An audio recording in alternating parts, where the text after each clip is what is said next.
दरअसल हमारे दादाजी स्वर्गीय श्री शिरोमणि पाठक जी ने एक किताब लिखी है सोमवारी महाराज पर। सोमवारी महाराज एक तपस्वी थे, योगी थे, सिद्ध योगी थे। वो शीतलाखेत कि उस दौर में आए शीतलाखेत में, जब शीतलाखेत खैरना कर्णप्रयाग पैदल मार्ग का एक पड़ाव हुआ करता था। अतीत का समय था जब गाड़ियां नहीं थी और साधन नहीं थे, तो लोग पैदल यात्राएं करते थे। तो हल्द्वानी या भाबर से जब लोग आते थे नैनीताल होते हुए, खैरना होते हुए, तो खैरना के बाद जो अगला पड़ाव होता था वो शीतलाखेत हुआ करता था। शीतलाखेत मचखाली, मचखाली के बाद द्वाराहाट, द्वाराहाट के बाद फिर नीचे गैरसैंण होते हुए आदि बद्री, इस तरह को यात्री आया करते थे। तो उसी में दादाजी ने किताब लिखी है सोमवारी महाराज पर, गाथा परमानंद। तो उसमें उन्होंने थोड़ा सा अपना बैकग्राउंड बताया, तो बताते हैं कि हम लोग बीकानेर से आए थे। अच्छा जी। दरअसल पहाड़ में जितनी भी आपको जातियां मिलेंगी, चाहे पंत हो, पाठक हो, जोशी हो, बिष्ट हो, या जो भी लोग हैं, ये सब मुगलों द्वारा भगाए गए लोग हैं। अच्छा जी। जैसे मुगल काल में जब आक्रमण हुए थे और मुगलों ने बहुत सारे अत्याचार जातियों पे किए थे, कई तरह के अत्याचार किए थे, जाति परिवर्तन, फिर धर्म परिवर्तन का दबाव था, बहुत सारी थी। उससे बचने के लिए हमारे एंसेस्टर्स ने पहाड़ों की शरण ली, क्योंकि पहाड़ों पर आना मुगलों के बस की बात नहीं थी। तो उसी क्रम में दादाजी यहाँ आए और सल्ला रोतेला गांव में बस गए। सल्ला रोतेला गांव में बसने के बाद दादाजी के पूर्वज, दादाजी नहीं, दादाजी के पूर्वज, तो 1900 के आसपास दादाजी सल्ला रोतेला से निकल के शीतलाखेत आ गए। और शीतलाखेत जो है वो साव खेत का अपभ्रंश है। साव मतलब है चीड़, सौ, सौ, सौ पेड़, सौ मतलब चीड़। वहां पे एक बड़ा खेत है, एक बड़ा फील्ड है, उस फील्ड के नाम पर इसको साव खेत बोला जाता था। तो दादाजी सल्ला रोतेला गांव से निकल के शीतलाखेत आए दादी के साथ, अपने बच्चों के साथ, और वहीं पे छोटी दुकानदारी करके आजीविका आरंभ की। और उनके ऊपर सोमवारी महाराज और हेड़खंडी महाराज, ये दो ऋषियों की बड़ी कृपा रही उनके ऊपर, और उन्हीं की कृपा से, उन्हीं के आशीर्वाद से आज शीतलाखेत एक छोटे से कस्बे का रूप ले रहा है, जहाँ पर बैंक है, पोस्ट ऑफिस है, इंटर कॉलेज है, डिग्री कॉलेज है। इंटर कॉलेज की स्थापना में भी हमारे पिताजी स्वर्गीय श्री भुवनेश्वर पाठक जी और हरिओम चंद्र जी ने अच्छी मेहनत की। वो लोग 1950 के आसपास इलाहाबाद यूनिवर्सिटी से और बनारस यूनिवर्सिटी से ग्रेजुएशन कर रहे थे। तो उनके पास अच्छे मौके थे कि वो आगे उच्च शिक्षा में या सिविल सेवा में या पुलिस सेवा में जा सकते थे। लेकिन उस वक्त चूंकि आज़ादी के बाद पूरे देश में कई सारे स्थानों पर देश सेवा का एक जज्बा था कि भैया अपने देश के लिए हम कुछ करें। उसी जज्बे के वशीभूत होकर वो लोग उच्च शिक्षा में अच्छे करियर में जाके वापस आए, और वापस आके उन लोगों ने यहाँ पर गांव गांव जाके लोगों से सहयोग मांगा, चंदा मांगा, और 60,000 रुपया डोनेशन इकट्ठा किया। और उस 60,000 रुपये के चंदे से राजकीय नृत्य शीतलाखेत की जो बिल्डिंग बनी है, आज भी वो अपनी जगह पर स्थिर है, बहुत बढ़िया बिल्डिंग बनी है। ये किस समय की बात होगी, सन कौन सा होगा? 1964 में उस बिल्डिंग में हाई स्कूल की जो मान्यता है, श्रीमान सीबी गुप्ता जी, चंद्रभानु गुप्ता जी, तत्कालीन मुख्यमंत्री उत्तर प्रदेश, उन्होंने यहाँ आके उसको दी। और चंद्रभानु गुप्ता जी का शीतलाखेत आना पहले से भी हुआ करता था, क्योंकि आपको याद होगा कि चंद्रभानु गुप्ता जी ने रानीखेत विधानसभा से चुनाव लड़ा था, और यहाँ के उस वक्त के जो नेता थे गोविंद सिंह महरा जी, उनको यहाँ पर चुनाव में शिकस्त हुई थी, और चंद्रभानु गुप्ता जी उसके बाद यूपी के चीफ मिनिस्टर बने थे। तो उनका स्नेह प्रेम हमारे परिवार से, पूरे इस इलाके से रहा था। तो 1964 में जब इंटर कॉलेज बना, हाई स्कूल बना, तो हाई स्कूल बनते वक्त इसका जो शिलान्यास है, इसका जो जनता को जो दिया गया, वो चंद्रभानु गुप्ता जी की उपस्थिति में दिया गया था। तो एक पूरी कहानी है इस शीतलाखेत के पीछे, और हमें खुशी है कि हमारे पूर्वजों ने भी इस क्षेत्र के विकास में, इसके आगे बढ़ाने में अपना योगदान दिया है। तो कुछ आइडिया होगा आपको कि किस सन में आए होंगे या वह यहाँ पर? वो 1920 के आसपास, जो एग्जैक्ट मैं समझ पाता हूँ, जिस तरह की पिताजी की उम्र है या बाकी हमारे ताऊजी लोगों की उम्र है, और जो मम्मी बताती है किस तरह का घटनाक्रम रहा था। और वो दौर एक अजीब दौर था। अजीब दौर इस सेंस में था कि आपके पास बिजली नहीं है, शाम को 4 बजे बाद आप घर से बाहर नहीं निकल सकते हैं। कौन सा जानवर आपको कब कहाँ से उठा ले जाएगा, वो जंगल था, बीहड़ जंगल, पूरा बियाबान जंगल। और उसी दौर में यहाँ पर बालचर सेवा संस्थान के श्री राम वाजपेयी जी आए, और श्री राम वाजपेयी जी ने एक किताब छपी है कुमाऊं का इतिहास, पंडित बद्रीदत्त पांडे जी की। वो कुमाऊं के बारे में बताती है, जो मैंने आपको जातियों के बारे में बताया, ये कुमाऊं के इतिहास में लिखा है बद्रीदत्त पांडे जी ने, कि किस तरह से विभिन्न प्रकार की जो जातियां हैं बाहर से भाग के यहाँ सेटल हुई, कहाँ कहाँ सेटल हुई, सब लिखा है उसमें। तो उसी में शीतलाखेत के बारे में एक पन्ना है, उसमें श्री राम वाजपेयी जी का एक कोट है। उन्होंने कहा है कि शीतलाखेत के बराबर रमणीक स्थान मैंने पूरे विश्व में कहीं नहीं देखा। क्या? अब रमणीक स्थान की आप कल्पना कर सकते हैं, क्या वो जंगल रहा होगा, क्या सामने हिमालय का दृश्य जो आज भी आप देख पाते हैं वो रहा होगा। तो आते ही मंत्रमुग्ध हो गए। तो उन्होंने दादाजी से कहा कि मुझे जमीन दे दो, यहाँ मैं अपने स्काउट का संस्थान खोलना चाहता हूँ। तो उसी क्रम में 1932 में बदायूं के एक राय बहादुर थे, वो यहाँ पर आए। उन्होंने वहाँ पर शीतलाखेत में स्काउट भवन के सामने पूरी धर्मशाला बनाई है। वो धर्मशाला आज भी आप देख सकते हैं। वो जो यात्री आया जाया करते थे, उनके रुकने के लिए, उनके खाने पीने की व्यवस्था के लिए, उनके पड़ाव के लिए एक धर्मशाला आज भी वहाँ पर अस्तित्व में बनी हुई है। तो बालचर सेवा संस्थान को दादाजी ने जमीन दी और वो बालचर सेवा संस्थान कालांतर में भारत स्काउट गाइड के नाम से प्रसिद्ध हुआ।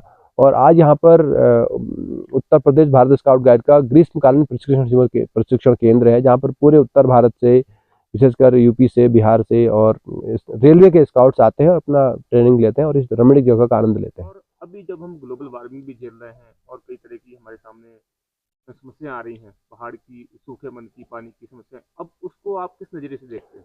देखिए, हमने बहुत कुछ खो दिया है। जलवायु परिवर्तन ने, ग्लोबल वार्मिंग ने हमारे से बहुत कुछ छीन लिया है। मैं अपने बचपन को याद करता हूँ। मेरे शीतलाखेत में एक बहुत बड़ा बगीचा दादाजी ने बनाया था। उसके बाद मेरे पिताजी और हमारे ताऊजी श्री भोलादत्त पाठक जी ने उस बगीचे को डेवलप किया, नर्चर किया।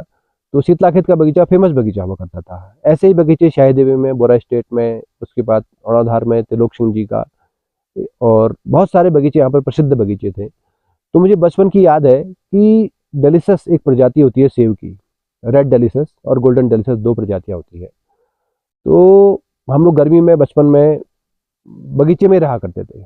कभी ये सेब खा रहे हैं, कभी ये नाशपाती खा रहे हैं, कभी खुमानी की 4 या 5 प्रजातियां हुआ करती थी। पूलम की तो इतनी प्रजातियां हुआ करती थी। उसमें एक आता था चीनी पूलम।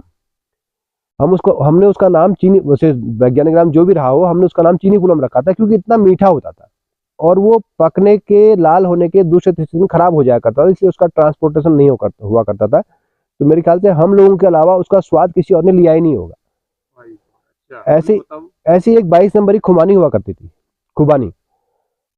पकने के बाद इतनी मीठी खुबानी हमने आज तक नहीं खाई। लेकिन आज मेरे बच्चे उस डेलिशस से भी वंचित हैं, उस चीनी पुलम से भी वंचित है और उस 22 नंबर की खुबानी से भी वंचित है। क्योंकि जो पिछले 20-30 सालों में जो इस क्षेत्र में बर्फ गिरनी कम हुई है, तापमान बढ़ा है, उसने हमसे हमारे वो सारे चीज़ें छीन ली हैं। जैसा कि आपको मालूम है कि सेब को उगने के लिए, सेब को अच्छे विकास के लिए 1400 घंटे का चिलिंग टेम्परेचर चाहिए। चिलिंग टेम्परेचर का मतलब है 0 से 5 डिग्री का टेम्परेचर चाहिए।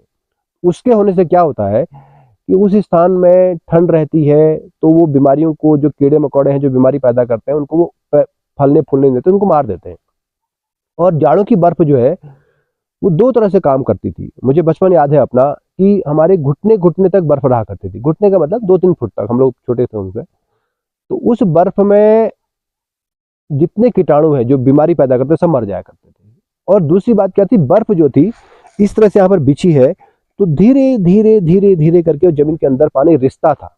बारिश का पानी तो आया और बह के निकल गया, लेकिन बर्फ इकट्ठा है और उसके बाद वो पानी धीरे धीरे जमीन पे जा रहा। तो वो पानी जो है जमीन में जितने सूख रहे स्रोत थे उनको रिचार्ज करता था और वही पानी गर्मियों तक चलता था। अब उन गधेरों में जिनमें हम गर्मियों में नहाया करते थे, आज जूते भिगाने के लिए पानी नहीं है गर्मियों में। वो सेब के बगीचे चले गए हमारे। वो सारा जो पूरा एक इकोसिस्टम था, जिसको हम लोग अभी इकोसिस्टम बोल रहे हैं, वो सब बिल्कुल नष्ट प्राय हो गया है। चंपाखाली एक गांव है सामने का, वो चंपाखाली माल्टे और संतरे के लिए फेमस था। पूरा गांव, हजारों माल्टे संतरे वो लोग एक एक परिवार बेचा करता था। शाही देवी, वहां से शिमला आलू, इतना लंबा लॉन्ग क्रीपर आलू जिसे हम बोलते हैं, शिमला आलू, इतना मीठा, इतना स्वादिष्ट आलू हुआ करता था। उसमें आपको नमक मिर्च मसाला लगाने की कुछ जरूरत ही नहीं है, आप सिंपली खाइए, इतना स्वादिष्ट होता था। वो पूरा का पूरा ट्रकों से भर के आलू यहाँ से जाया करता था। आज उस क्षेत्र में आलू नहीं होता है। हमारा चंपाखाली आज माल्टे और संतरे से वंचित है। ये सब जलवायु परिवर्तन और ग्लोबल वार्मिंग के दुष्प्रभाव हम प्रत्यक्ष महसूस कर रहे हैं। हो सकता है इस बात को प्लेन्स में बैठे लोग महसूस नहीं कर रहे हों, दिल्ली, बिहार, मध्य प्रदेश या जो शहरों में बैठे लोग महसूस नहीं कर रहे हों।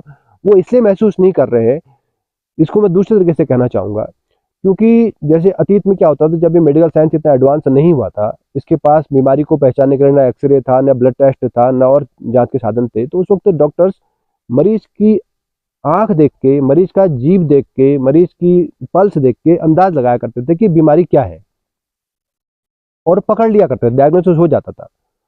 तो पहाड़ जो है, ये जो झरने हैं, ये पूरे कुदरत की आंख, नाक, आंख, जीभ और पल्स, नब्ज है। इसको देख के अंदाजा लगाया जा सकता है कि बीमारी कहाँ तक पहुंच गई है। यहाँ जो आप फर्क आप महसूस कर रहे हैं, जो यहाँ पर पेड़ पौधे नष्ट हो रहे हैं या पेड़ पौधों में आप वो फलत नहीं है, या पेड़, चौबटिया गार्डन सामने एक बहुत बड़ा फेमस गार्डन हुआ करता है, विश्व प्रसिद्ध गार्डन है, आज जाइए आपको सेब नहीं मिलेगा। क्लाइमेट चेंज हो गया, पूरा क्लाइमेट शिफ्ट हो गया है, तो उसको यहाँ पर हम महसूस कर रहे हैं। पानी के स्रोत सूख रहे हैं और पूरा एक जो इकोसिस्टम था वो खत्म हो रहा है। आज बंदर, सुअर, लंगूर, आबादी बढ़ रही है दिन रात। वो सब जलवायु परिवर्तन, ग्लोबल वार्मिंग का नतीजा है और ये एक बड़े खतरे के रूप में हम तो यहाँ महसूस कर रहे हैं, लेकिन ये निश्चित रूप से नीचे की ओर बढ़ेगा। इसको खतरे को कल को, आज नहीं 10 साल बाद, इसको, इसकी तपिश को प्लेन्स के लोग भी महसूस करेंगे, जिसको हम लोग महसूस कर रहे हैं। हाँ बिल्कुल बिल्कुल, वो नहीं है। आप इसमें गुरविंदर जी आप जोड़िए, इसमें सरकार ने धान के निर्यात पे पाबंदी लगा दी है। क्यों लगाई है पाबंदी? क्योंकि धान को उस समय बारिश हो रही है जब बारिश नहीं चाहिए। तो ये ग्लोबल वार्मिंग का स्पष्ट एक परिणाम है। गेहूं की कीमतें ऊपर जा रही हैं, 30-35 रुपए के लिए गेहूं पहुंच गया है, और ये देर से बेर हमारे सामाजिक आर्थिक पूरे परिदृश्य को प्रभावित करने वाला है। हल क्या हो सकता है आपके नजरिए से? देखिए, हम लोग जो 20-22 साल का हमारे यहाँ पर शायद शीतला के क्षेत्र में जंगल बचाओ, जीवन बचाओ अभियान चल रहा है। इसमें महिलाएं हैं, उसमें वन विभाग है, उसमें युवा हैं, उसमें जनप्रतिनिधि हैं। तो इसका लब्बो लुबाब क्या है, इसको मैं 2 लाइनों में कहना चाहूँगा। ये लाइनें आज से 40-50 साल पहले कोट की गई थी चिपको के समय में, कि जंगल के ये हैं उपकार, मिट्टी, पानी और बयार। मिट्टी, पानी और बयार, बयार का मतलब क्लाइमेट। तो मिट्टी, पानी और क्लाइमेट, ये 3 चीजें किसी भी जगह पर जीवन के लिए अपरिहार्य है। इसके बगैर जीवन नहीं संभव है। मिट्टी होगी अच्छी, भोजन आपका होगा। पानी होगा, आप वहां पर जीवित रह पाएंगे। और बयार का मतलब क्लाइमेट, जिस क्लाइमेट के नहीं रहने से आज पूरे शीतला के क्षेत्र में आपका सेब के बगीचे खत्म हो गए। तो ये 3 चीजें हमें जंगल देता है। तो मैं उसको फिनिश करना चाहूंगा कि जंगल के क्या है उपकार, मिट्टी, पानी और बयार। मिट्टी, पानी और बयार, यह सब जीवन के आधार। अगर आपको जीवन चाहिए तो जंगल चाहिए। और अगर आप वैज्ञानिकों की बात कहें, ये मैं साधारण इंसान के रूप में बोल रहा हूं, लेकिन वैज्ञानिकों की बात कहें, इसी बात की वही पुष्टि करते हैं कि जंगल के बिना जीवन संभव नहीं है। जो भी आज ग्लोबल वार्मिंग हुई है, वायुमंडल में जो कार्बन डाइऑक्साइड का लेवल बढ़ा है, इसके पीछे 2 कारण मुख्य रूप से उत्तरदायी हैं। पहला कारण है जंगलों का कटान, जंगलों का जलना। जंगल केवल मेरे शीतलाखेत में नहीं कटे, वो नेपाल में भी कटे हैं, वो भूटान में भी कटे हैं, वो पूरे विश्व में कटे हैं। अमेजन के रेन फॉरेस्ट जल रहे हैं, ऑस्ट्रेलिया के जंगल जल रहे हैं, अमेरिका के जंगल जल रहे हैं। पृथ्वी एक बॉल है, इसमें कोई भी घटना इस कोने में हुई तो उसका असर यहाँ भी पड़ेगा। तो उस पूरे जंगल जलने से, जंगल कटने से जो ग्लोबल वार्मिंग की समस्या उत्पन्न हुई, तो उसका समाधान भी प्रकृति से ही है। हमने जो प्रकृति से दूरी बना ली है, जिसको और पीछे जाइए आप, मानव जब इस धरती पे आया तो भगवान ने, कुदरत ने सारी व्यवस्थाएं उसके लिए बनाई। नदियां पानी से भरी हुई, तितलियां, चिड़िया, जानवर सब बनाए ताकि मानव का जीवन निरापद हो। और मानव ने सबसे पहले वही आक्रमण करना शुरू किया जो उसके जीवन के लिए अपरिहार्य थे। आज हम जिस टिपिंग पॉइंट पर आ गए हैं, मानव सभ्यता जिस टिपिंग पॉइंट पर आ गई है, यहां से बचाव का एक ही रास्ता है कि वापस प्रकृति की ओर लौटे। इन जंगलों को इस नजर से न देखें कि इनसे हमें क्या मिल रहा है, किस रूप में, लकड़ी के रूप में, लीसे के रूप में, छिलका के रूप में, गुलिया के रूप में, पैसे के रूप में ना। इनसे हमें कितनी हवा मिल सकती है, कितना ये कार्बन को अब्जॉर्ब कर सकते हैं, कितना ये पानी को रोक सकते हैं, कितना इकोसिस्टम को बना सकते हैं, इस नज़र से हम देखना शुरू करेंगे तो वही आप भी कहेंगे जो हमारे पूरे इलाके में लोग कहते हैं कि जंगल बचाओ, जीवन बचाओ। और उसके बाद जंगल कब बचेंगे? जब हम मानेंगे कि जंगल हमारे हैं। फिर आप कहेंगे कि जंगल हमारे हैं, फिर हमको ही बचाने हैं। जंगलात विभाग नहीं आएगा, सरकार नहीं आएगी। इस जंगल से लकड़ी, घास, पिरूल, छिलका, गुलिया जब मुझे मिल रहा है तो उस वक्त जंगल मेरा है। लेकिन जब इस जंगल में आग लग रही है, जब इस जंगल में नुकसान हो रहा है, तो तब भी जंगल मेरा है। ये भावना अगर हमारे अंदर आती है तो ANR मेथड से हम लोग विदाउट प्लांटेशन आने वाले 20 साल में न केवल उत्तराखंड में बल्कि पूरे भारत में हम जंगलों को वापस खड़ा कर सकते हैं। और फिर ये समस्या जो जलवायु परिवर्तन की है, ग्लोबल वार्मिंग की है, इसका मुकाबला किया जा सकता है और कोई रास्ता नहीं है। चलिए, बहुत बहुत धन्यवाद आपको। धन्यवाद सर, धन्यवाद।